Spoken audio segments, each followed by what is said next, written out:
Okay, so we're going to jump into a story today that kind of flips everything we think about success and being a good person completely on its head. It's an ancient parable about two guys who walk into a temple to pray. One of them is a total pillar of the community, and the other, well, he's a social outcast. The one who goes home right with God? Yeah, it's probably not the one you're thinking of. Right. So this is the question at the heart of it all. You've got the model citizen and you've got the public sinner. They both go to pray, but only one of them walks away justified. What does that even mean? And how in the world could the quote-unquote good guy lose? See, this isn't just some old story. It's a real challenge to how we measure our own worth. Let's break it down. First up, let's look at the Pharisee. Honestly, you can think of him as the religious influencer of his day. By every single outward sign, this guy is the gold standard. He is the person everyone points to and says, be more like him. I mean, just look at his spiritual resume. It's flawless. He keeps the law meticulously, he obeys all the commandments, he prays, he fasts, he gives generously to charity. He is checking every single box. On paper, he is the perfect religious man. So where could this possibly go wrong? Well, it all comes down to what he says next. And there's his prayer. You notice how it starts with, God, I thank you. But it's not really gratitude for what God has given him. It's gratitude that he's better than other people. His whole sense of goodness is built on looking down on others, especially that tax collector over there. It's not really a prayer. It's more like a spiritual performance review where he's giving himself 5 stars.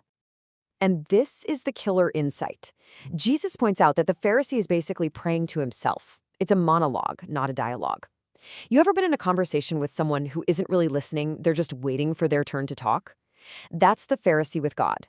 He is so full of his own accomplishments that there's just no room left to actually connect with God or to receive anything. All right, so now let's turn to our other guy, the tax collector. And to really get the shock of this story, you have to understand just how much people hated tax collectors back then. Now, this slide is really helpful because it gives us a modern-day equivalent. Back then, a Pharisee was seen as a respected religious leader, like a priest or a pastor. But a tax collector? They were seen as traitors. They worked for the Roman occupiers, and they often extorted their own people. So this comparison to a drug dealer, it really helps capture just how despised this person was. He was a complete outcast.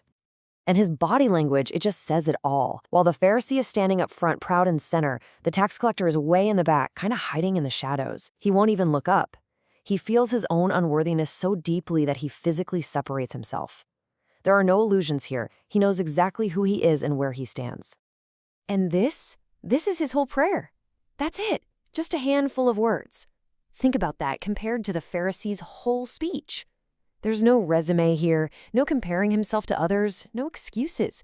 It's just this raw, unfiltered cry from a guy who knows he's hit rock bottom and has nothing left to offer, except a plea for mercy. So we've got our two cases laid out, the religious superstar and the public outcast. Now it's time for the verdict from Jesus himself, and it all hangs on one really important word: justification. And here it is, the verdict that would have absolutely stunned the people listening. The outcast, the sinner, the tax collector, he's the one who goes home justified. The model citizen, with all his good deeds, does not.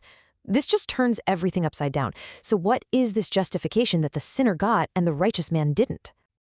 This is the absolute heart of the matter. Justification isn't some prize you win for good behavior.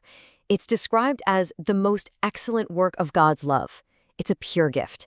It's not about us earning a good grade. It's about God mercifully wiping the slate clean and making us holy from the inside out. So think of it this way. It's a totally free gift, right? Rooted in what Christ did. It doesn't just wipe away our guilt, it actually starts the process of transforming us, of making us truly holy. It's not about us climbing some spiritual ladder to get to God. It's about letting God reach down to us. And the thing is, the tax collector had his hands wide open, ready to receive that gift. The Pharisee's hands?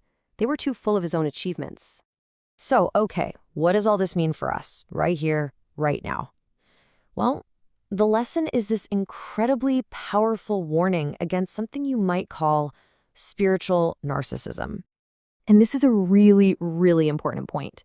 The story is not saying that doing good things is bad. Of course not. The Pharisee's problem wasn't his actions. It was his attitude. It was about who got the credit. He saw all his goodness as his own product, his own achievement. He forgot that God is the source of all good things. He was spiritually self-sufficient, and because of that, he was spiritually all alone. So, how do we avoid falling into that same trap? Well, the parable gives us a pretty simple two-step game plan.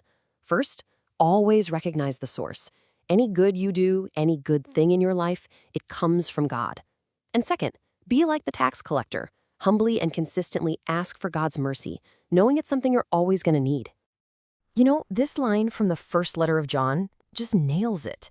True spiritual health, it starts with being honest about ourselves. Pretending we're perfect, that we have no sin, that isn't holiness. It's just self-deception. The tax collector was living in the truth.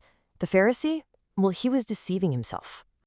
And look, if there is one message to really let sink in from all of this, it's this right here. We get tired of our own mistakes, right? We get so frustrated with ourselves.